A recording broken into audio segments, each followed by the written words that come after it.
everyone, welcome to my channel and to my second Halloween video.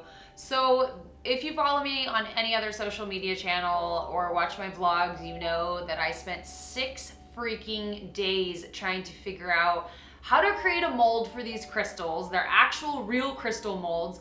Then trying to figure out, I spent a couple days trying to figure out what to put in them because they kept breaking when I was trying to pull them out of the mold. So this has been a look that was difficult to put together, and it didn't come out exactly as clean and as nice and as realistic as I'd like it, but I spent so much time on it that I figured I'd put it out anyway and kind of explain to you what I did that didn't work, just in case you guys are doing anything similar. Maybe you can learn from my mistakes. This is so weird how my hands are not purple and pink and black. Let's go ahead and jump right into it.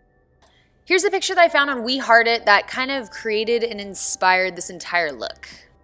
For the crystals, I wanted to create the most realistic molds that I could, so I took the Crayola Mold Magic and Mehron 3D gel and I tried to create a mold out of this, but it kind of fell apart when I was pulling the quartz crystals out of it, so this did not work at all. If you watched my vlog, you saw all of the different mold making supplies that I purchased to try and make this happen. This is the Insta Mold, and I used the modeling clay to stick these to the bottom and then created the mixture, poured it over top. This didn't really work at all either. The mixture ended up being kind of like bread, but not like good bread, more like soggy, nasty bread that you want to throw away.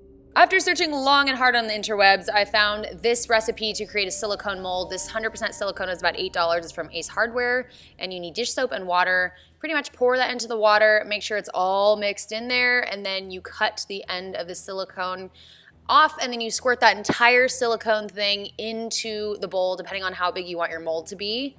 Then you collect all the silicone together, keeping it underneath the soapy water, and just start kind of kneading this and folding it over on top of itself until it stiffens up a little bit and you can create your mold from there. And that squeaking is Leo. He is playing in the background with his toy. Don't mind him.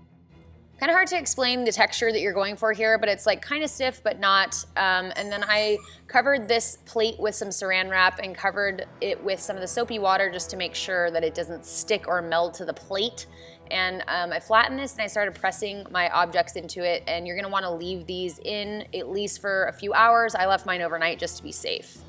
Fast forward to the next day, I just wiggled these out of the silicone mold and it seemed to work pretty good actually. I took some translucent powder and powdered this down. I don't really know if you need to do that with silicone, but I just did it anyway just to be safe. And then I heated up the Mehron 3D gel in 10-second increments until it was all pretty much liquid, and I filled these up, and this ended up not really working. I don't think it had the ability to dry as well since it's silicone. That's my guess, but they came out pretty sticky and not really usable. Some of them also were ruined in the process of removing them from the silicone. What ended up working best for these molds actually, which still didn't really work that well at all, so I suggest you find a new method if you're gonna try this and let me know what works for you, but I ended up mixing gelatin and like white school glue, like the Elmer's school glue, and mixing that up and then pouring that into the molds, and that worked the best, but it still wasn't very good.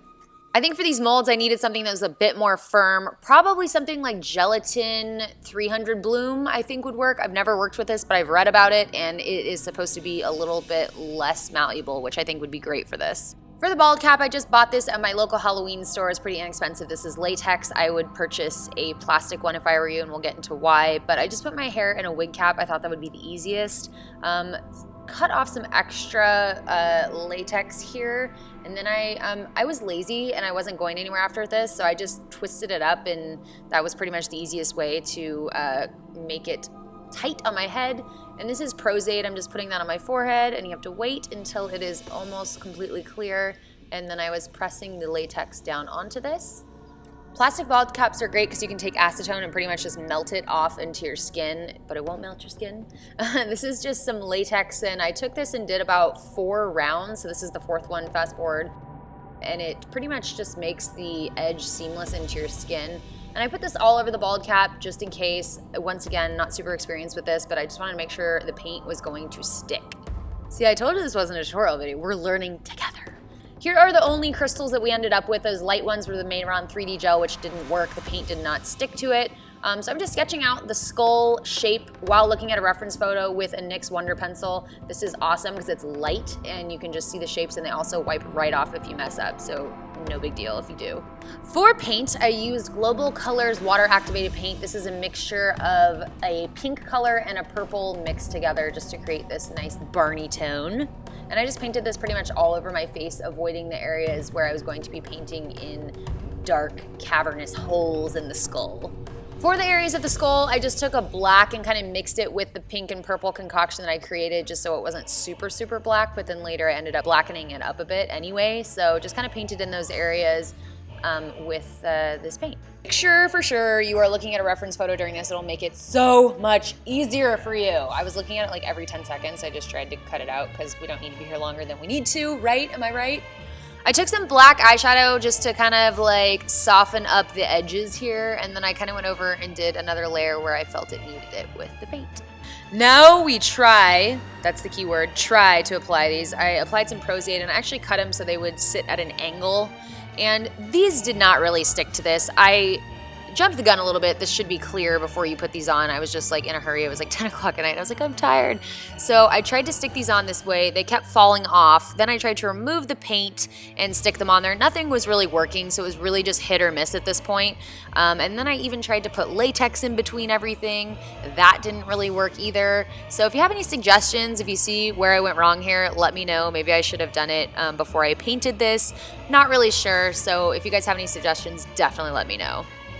I consulted my reference photo during this as well, and I wish I had actually had more crystals. I didn't quite have enough to match my reference photo to create all those great clusters, but I did my best with what I had. I filled in my waterline around my eyes with just some random black eyeliner. I thought this would kind of complete the eye area look as it was looking a little too human. Break for water, also very important.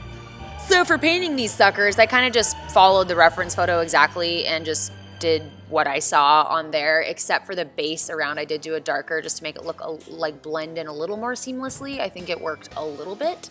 But let's be real, in my head, I was like, these are gonna look so freaking realistic. And then they ended up not looking as realistic as I wanted, but still pretty cool. So yeah, here I am painting the edges dark, and I think it made a difference in a good way. I took the Global Colors white and just painted my teeth and kind of like dry brushed it on there a little bit because I didn't want them like denture white. I just wanted them to look a little natural. And as you can see, there's a little bit shading on my face. I wasn't recording during it, super annoying. Just followed the reference photo. And for the dark spaces between the teeth, I just basically used the residual of what was left on the brush and kind of just sketched that in there. Shaded my jawline with a little bit of the black eyeshadow, and then I painted my body black. And I definitely missed some parts towards the back of my back with this, but you know, you get the idea.